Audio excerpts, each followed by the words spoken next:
Tu as pris ton temps, Motel.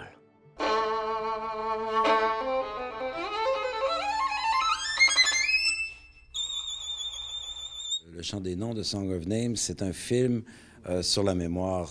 On est complètement dans un autre univers. On est dans la Deuxième Guerre mondiale, dans les effets de... On n'est pas tellement dans l'Holocauste, on est dans les effets de l'Holocauste, dans l'onde de choc de l'Holocauste et comment les événements de la Deuxième Guerre ont changé le destin des personnages. Essentiellement, Le Chant des Noms, c'est un film d'acteurs, c'est un film de personnages. On a deux personnages qui sont toujours à l'écran, Martin et Davido, qui sont joués par Tim Roth et Clive Owen. Et puis, il y a une distribution extraordinaire. C'est ma plus belle distribution en carrière. Il n'y a pas que les acteurs connus, il y a les acteurs moins connus qui sont tout aussi bons. Et donc, c'est un film très intime sur la fraternité et sur le destin. Comment l'histoire change le destin des gens et comment des frères ou des amis peuvent se perdre et se retrouver à travers tout ça.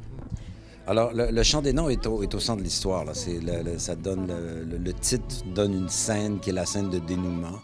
Et pour composer cette musique-là, ce chant-là d'abord, qui après ça est dérivé dans différentes musiques, là, mais le chant comme tel, Howard a dû comme retourner dans son passé parce que la scène du film se passe à l'époque où Howard fréquentait encore les synagogues. Donc là, c'est comme un travail d'archéologie. C'est pas bon, son passé à lui, mais aussi le passé.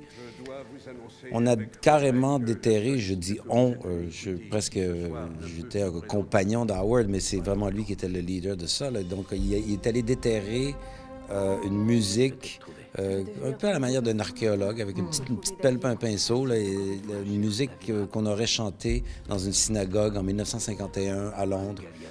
Dans un quartier pauvre où les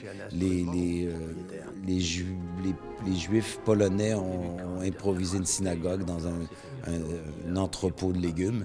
La question qui se posait, la première question qu'on s'est posée, bien avant Howard, on a travaillé 2 ans ensemble, la première question c'est c'est quoi ce chant-là? Et puis pour répondre, ça a pris lui, et une équipe, et des gens, des experts, et des scholars, puis des érudits, puis des gens comme ça. Et puis ça a donné ce qu'on entend dans le film. Le film commence avec un concert qui n'aura pas lieu. Là, on se dit pourquoi il n'y a pas lieu, et pourquoi il ne se présente pas Davidol, et puis ça va prendre tout le film pour apprendre